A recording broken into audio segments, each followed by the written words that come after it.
What's going on, YouTube? Another installment on the monster truck build.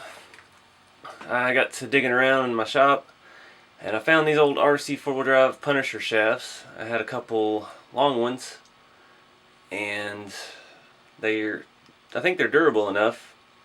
They're not the best for crawlers because they're kind of bulky.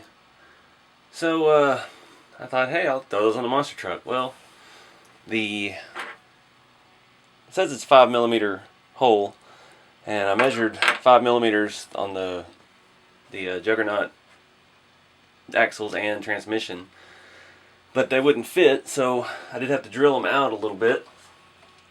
I think I used, this is a 15/64 drill bit, and now they fit pretty nice.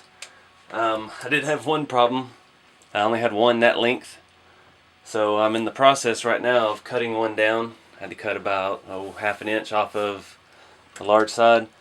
So I've got that cut now. I started it with the Dremel and made a nice even mark all the way around, and then I finished it with the hacksaw so as not to booger up the inside spline, so it'll still function like it's supposed to. So now I'm going to take a sanding wheel and try to clean that end up, and then we'll get it put on here on the back side. Alright guys, I've got them in.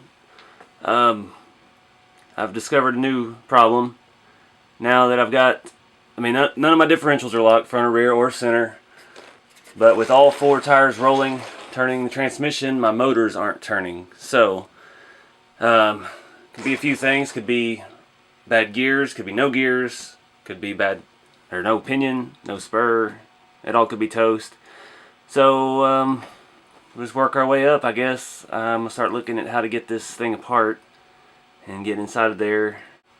I forgot to show you, I did do a little body work yesterday. I just got some of my Tamiya putty and started filling in these mount holes where that mounts to the Trail Finder 2 body.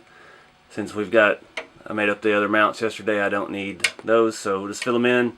Once they dry, I'll sand them down smooth, and I'll come back with the Dremel and lightly recut that groove for the bottom of the door, and then that way when we paint, it'll be all nice and smooth.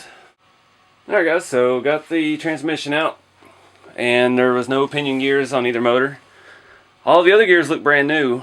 There's a couple ball bearings, a couple bushings, so I have already ordered a Teflon sealed ball bearing set, and it should be here this week. So I'm just going to leave all this apart until then, and then I'm going to go back through and clean it all up, grease it with white lithium grease, and replace all the bearings and bushings with new stuff. And I got to make a decision here about motors, what I'm going to run. I don't know what I'm going to do yet. I'd like to go crazy fast and just put a single brushless on there, but I don't know.